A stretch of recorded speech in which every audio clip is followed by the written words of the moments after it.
Hello everyone and welcome to this video. We picked up a problem with PowerApps Studio and we saw online that a few other guys are also having this issue. So I'm sure Microsoft is working very hard to fix this and it will be done soon.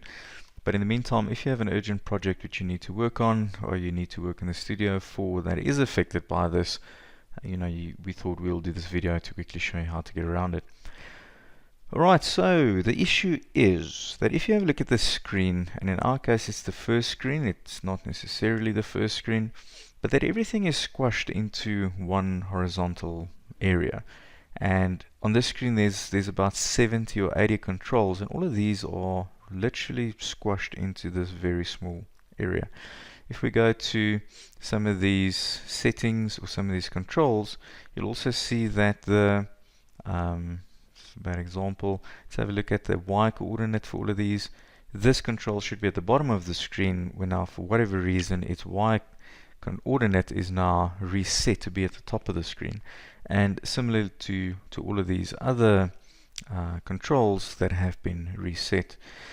So this is definitely not ideal. The good news is that the live published Power Apps that your users are currently working on, if they were published before the 14th of September, this won't be happening, or it won't affect them, even though this is happening in the studio.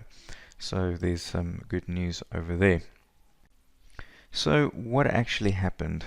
Now, what we found was that the width and the height properties for the screen were set incorrectly.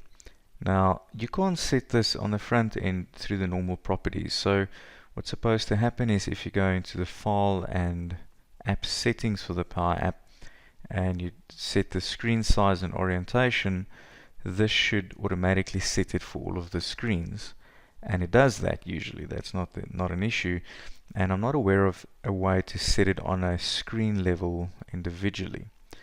But what happened was, and we had a look at previous versions of the affected Power Apps, and for whatever reason this width, and in our case the height setting, was set incorrectly in the backend.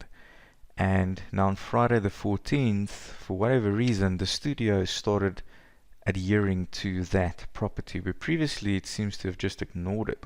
If you need to get around it, this is the steps that you'll go through. Alright, so first of all, let's go and close the Power App. Don't save it. It's no use saving it, it's just going to break your controls. And open up the Power App and go into the version section.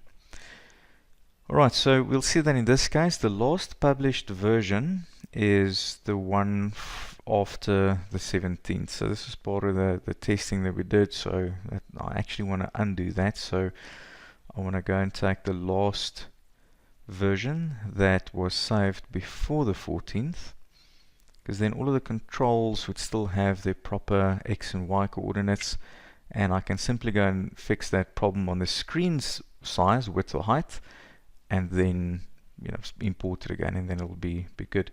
So I've restored that version of it. I can now publish this version, and in your case that should be the last published version, should be the one. If you haven't published it after the problem came in on the 14th, then the live version should still be okay. So you're looking for a published version prior to the 14th.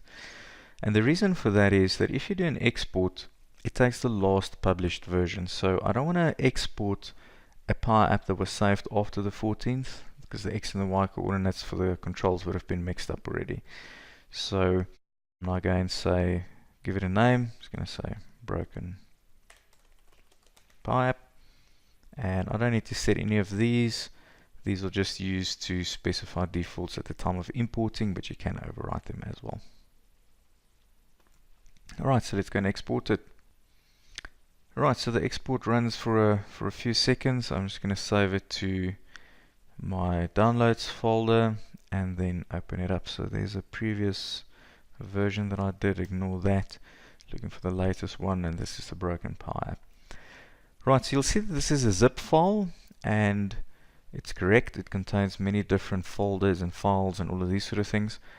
What is important to understand is not to extract this at all. If you extract this and then make any changes to it and re-archive it, PowerApps won't be able to read it. So you need to use a tool like WinRAR that allows you to modify the contents of the zip file inside of the zip file and don't force you to reattach it or re-import it or re-zip it, as an example. So here I'm just going to open it up into WinRAR. You'll see that there's all of the details in my app, so the manifest, which tells it about all the different resources and all of that. I don't need to worry about any of those. Just want to go in and open up. So this is the like a identifier for the app. Open that up, and I actually want to touch as few things as possible. I don't think Microsoft really wants us to play around in these files too much. I'm sure this is not an absolute first point of troubleshooting that they want us to go through.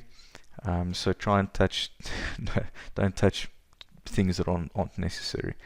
So in essence, what we're looking for is the MSAPP file. Now, this is the same file that you get if you do a file save as in the studio and you save it to your local hard drive. But the reason why we don't go through that route, it's more difficult to get that kind of file directly into your existing Power App online again. Where if you export it in the package the way we're doing now, it's easy to import it again and then to update the existing Power App without having to reshare it with your users and update links and these sort of things. So this is why we go through this process. This file is also a zip file. So again, it's important to not extract it. You actually have to edit it inside of the zip. And luckily WinRAR picks up that this is a zip file. So if I double click on that, it just opens the content of that file as well. Alright, so now the file that we're looking for is entities.json. You'll see that there are assets and pictures and all of these sort of things. Again, try not to click on too many things in here. Let's just go and open up the entities file.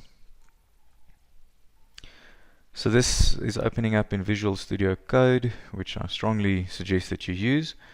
And from here we can go and make it pretty. So you can hit F1 and then just tell it beautify the file. Well, I think another shortcut on Windows is Shift-Alt-F, which should format it correctly. Right, so you'll see that there are many pages of info on this file. And to make it easy to find what we're looking for is to hit Control F and then specify quote name colon space and then the name of the screen that is affected. So this will find a property that has a name of welcome, and in our case this is the screen. If you have multiple properties that share that name, you might have to go through a few. But in essence, the screen control will have properties similar to this one. So it'll have the name is screen. It's the template that it used is a screen, obviously, and this is how you know that it's actually the screen that you're looking at.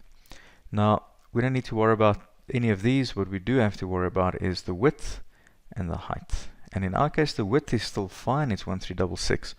But for whatever reason, and I really don't know how this happened, because we can't set this in the front end, and I know for a fact we wouldn't have changed this in the back end directly, is the height is set to inherit the size of one of the controls. Now that's why we at least see 32 pixels on our broken welcome screen, where the other examples of people online literally just see a line. And that means that whatever this setting is on their side is returning an error or 0, which means that the screen is completely squished into 1 pixel. So in our case, we just want to change this to 768, which is the height that we want it to have. And I can now go and hit Control S to save it, close it, and as soon as I close Visual Studio Code, WinRAR tells me that that file has been modified. Do I want to update it in the archive? And yes, I do.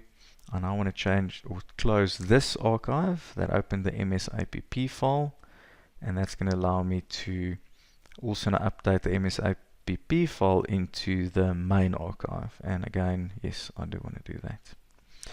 Alright, so we can close this, and we can now go ahead and import this file into PowerApps again. Right, so to import the file, we go into the app section, and then at the top we select import package, and we're going to choose that file, PowerApps is now reading it and reading all the properties and making sense of it all. And it's actually quite amazing how well this works, even though it's still in preview. Again, kudos Microsoft. So this is now reading all of those files and assets and properties and connections and everything, and it does it very well. So here I need to go and tell it which file do I want to update, or sorry, which Power App I want to update. So I want to update the original one that I did the export from, and I want to use the existing custom connector for the workflow engine. Alright, so if I go and import this, it's now going to take all of the settings from those files and create a new version in the Power App, overwrite the last draft version, and that's going to become this version. And in essence, it says it's happy, it's got a green check at the top. And if I click on open the app, we're hoping that the welcome screen will not be 32 pixels high. In our case, we're hoping for the 768, and it's quite easy to see if that is the case once you open it up. It takes a little while, and some more little while, and there you go. Alright, so all of the controls, everything is back into place because I didn't save the Power App and publish the Power App after I picked up this problem. Otherwise, the screen would have been bigger, but all of the controls would still have been squashed into a small area in the bottom. So we hope that this video helps you if you're in a situation where you need to edit a Power App urgently because of a project or whatever the case may be. I hope this gives you the tools to get around it while this problem on the studio gets addressed. Thank you so much for watching. Have a good day. Bye bye.